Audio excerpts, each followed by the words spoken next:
Hello, and welcome to part 1 of my guide on the destroyers of the Japan Maritime Self-Defense Force. Before I begin, I'd like to go over a few points. This video will be providing a brief overview of the various classes of destroyers commissioned by the JMSDF between their founding in 1954 and the year 1980, while 1981 through the present day will be covered in a part 2. For the sake of simplicity, I'll mostly stick to talking about the weapons and features of each ship at the time of their commissioning. Keep in mind that many of these ships saw decades of service and were often upgraded with newer systems. Finally, I'll only be covering destroyers in this video, not destroyer escorts, even though in Japanese they are all frequently referred to by the term goekon, meaning escort ship. As a bit of historical context, the term destroyer derives from torpedo boat destroyer, since the first destroyers were small, fast warships designed to protect fleets against coastal torpedo boats. By the time of the Second World War, destroyers were used by every major navy, and were typically the smallest ships that had the range and speed necessary to keep up with battle fleets. Their role had expanded beyond anti-surface warfare to also include anti-air and anti-submarine warfare. After the war, destroyers would grow in size, and today they are often some of the largest ships in the various navies that possess them. Looking at the time period from 1954 to 1980, we can observe several general trends and characteristics of Japanese destroyers. They tend to have a strong focus on anti-submarine warfare, with anti-aircraft warfare taking the backseat until later on in this time period. They tended to grow in terms of average displacement, which reflects global trends in destroyer design. Their design saw a mix of American influence with some indigenous design choices, and their weapons were almost exclusively of American origin, which is logical given that America has been Japan's closest ally throughout the post-war period.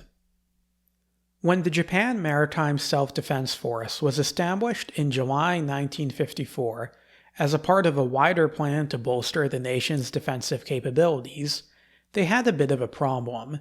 Namely, they didn't have any warships larger than minesweepers and patrol frigates.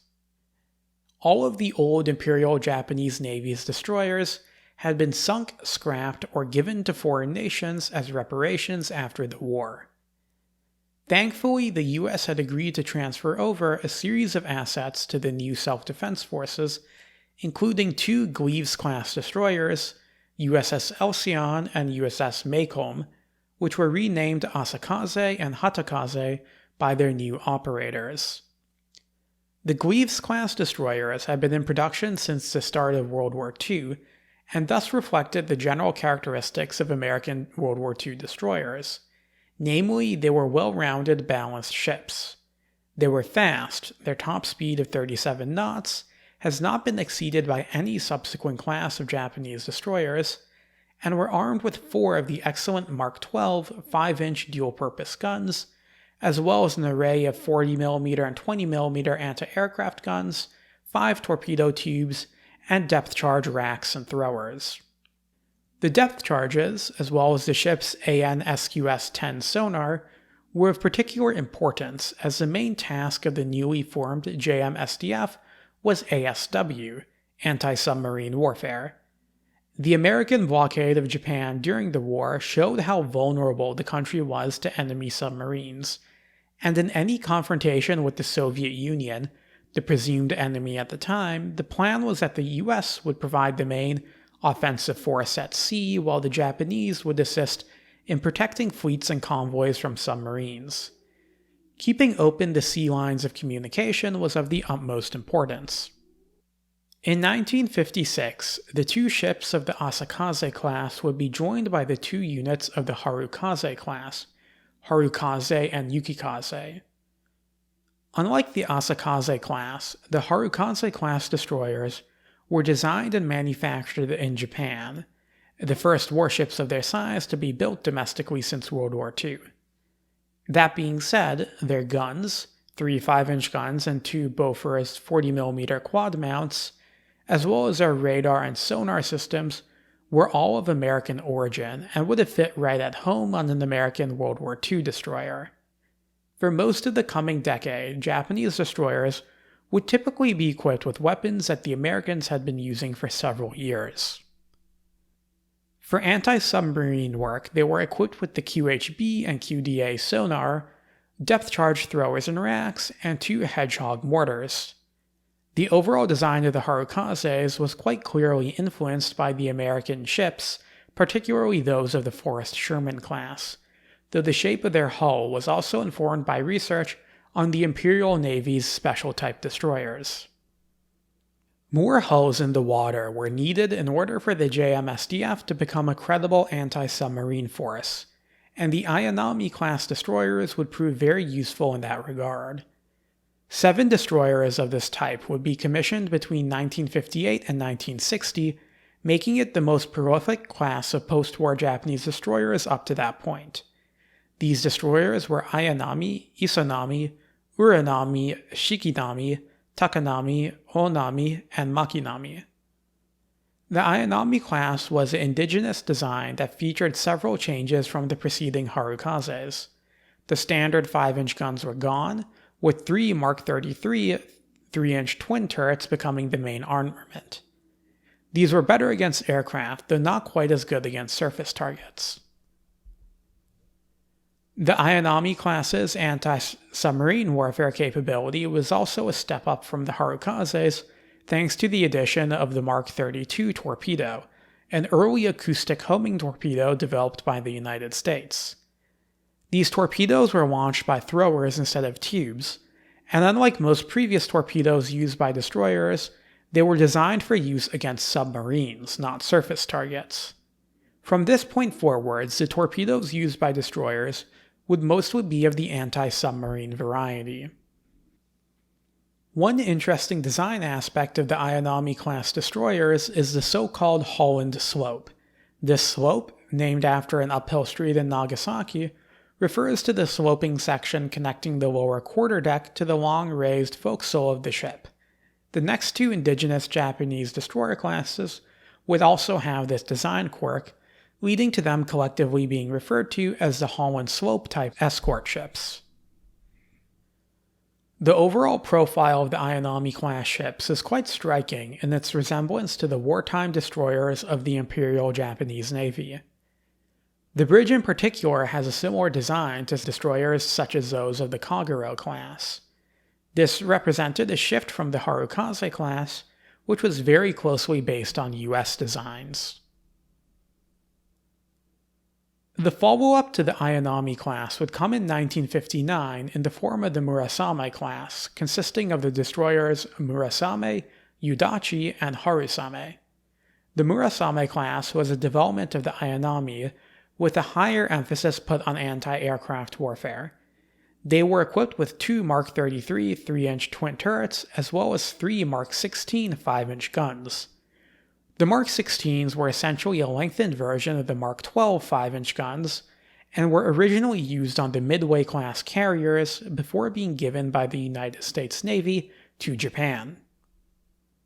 1959 was also the year in which Japan took delivery of 2 American Fletcher-class destroyers, USS Haywood L. Edwards and USS Richard P. Leary, which were renamed Ariake and Yugure.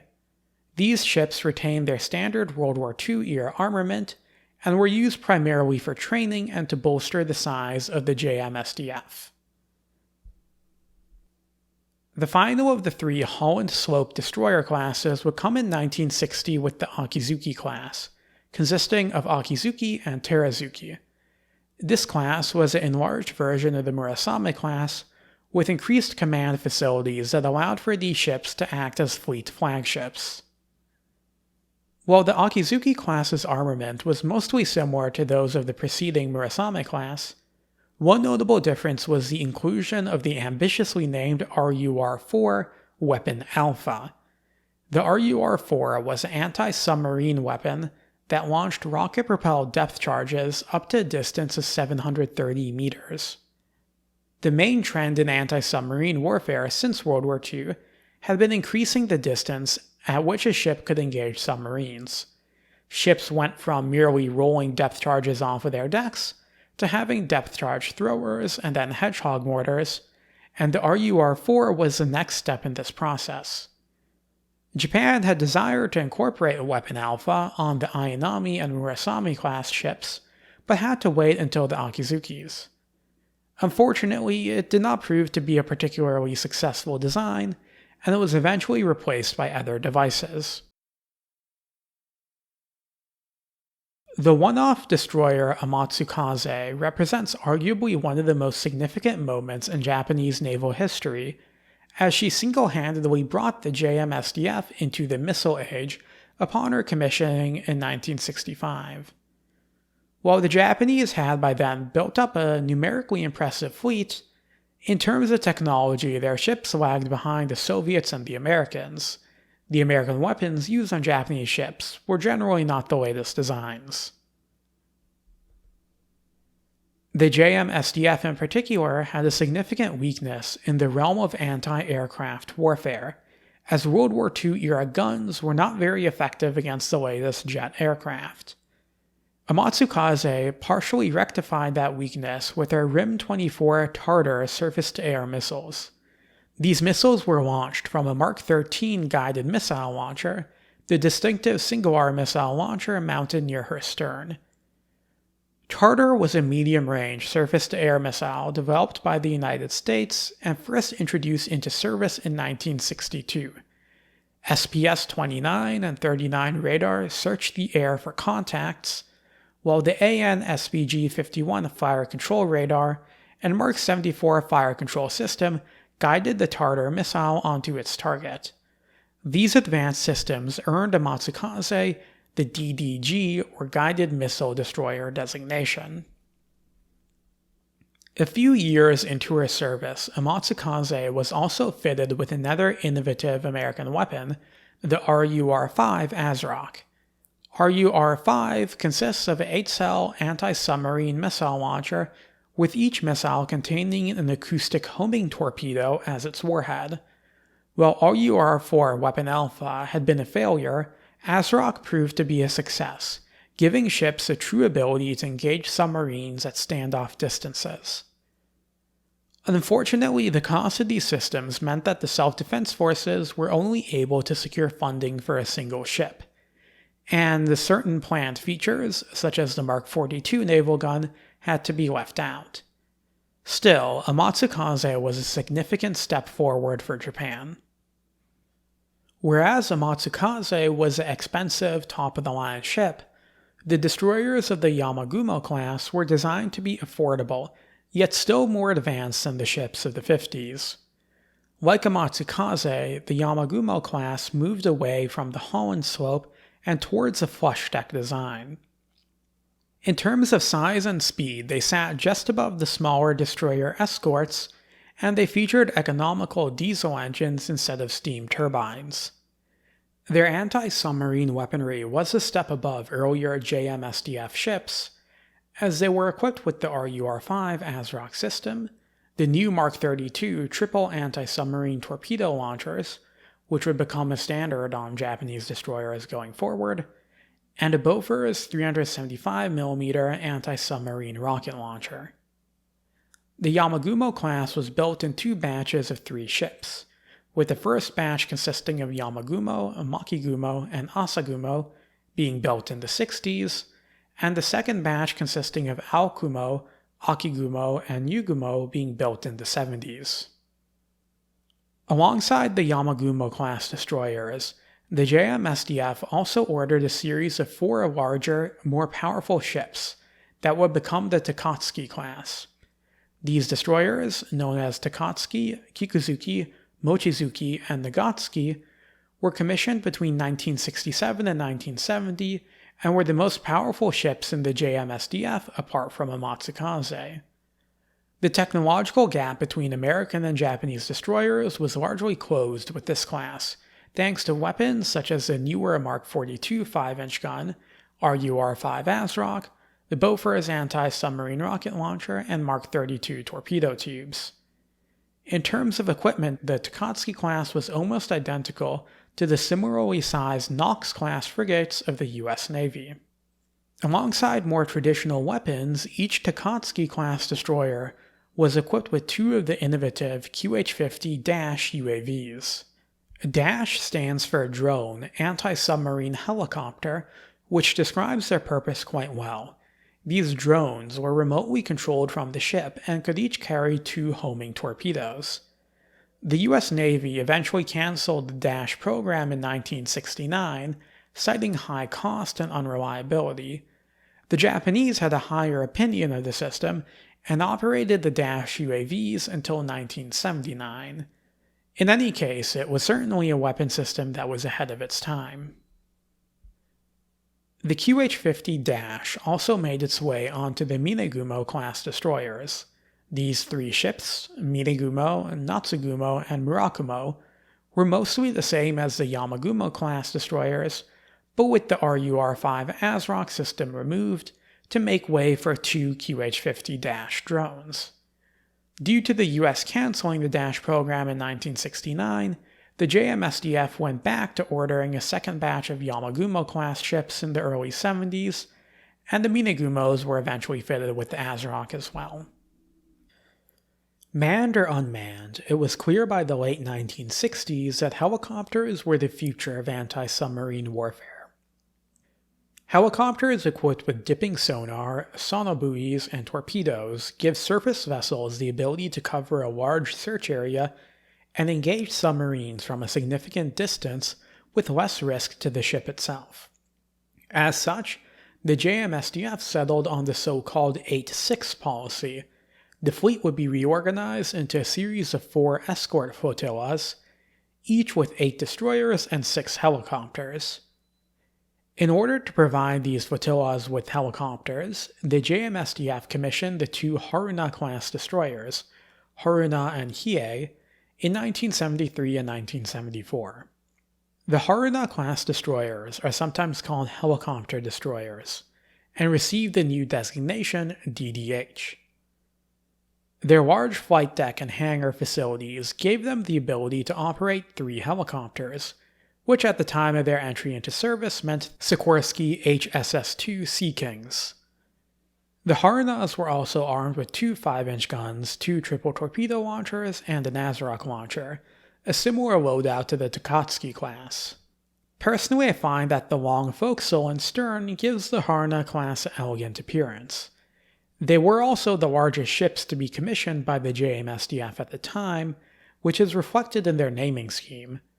While previous destroyers were mostly named after meteorological and astronomical phenomena, similar to Imperial Japanese Navy destroyers, Haruna and Hiei were named after mountains, similar to the Imperial battlecruisers Haruna and Hiei.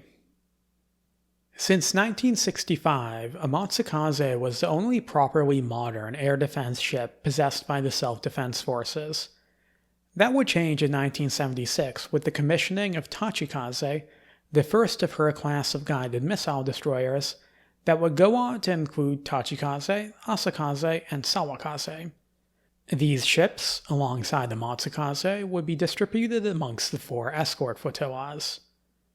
The overall armament of the Tachikaze class was similar to that of the Takatsuki and Haruna class ships, with the addition of an aft-mounted Mark 13 missile launcher like the one found on the Amatsukaze. By now, the Tartar missile had been replaced by the RIM-66 standard medium-range surface-to-air missile. Sawakaze was equipped with the updated version of the Mark 13 that could also launch the RGM-84 Harpoon anti-ship missile in addition to the standard missile. Collectively, these 3 ships dramatically improved the air defense capabilities of the Maritime Self-Defense Forces as a whole. Finally, 1980 saw the commissioning of Shirane, followed by her sister Kurama a year later. The Shirane class was an enlarged version of the Haruna class of helicopter destroyers.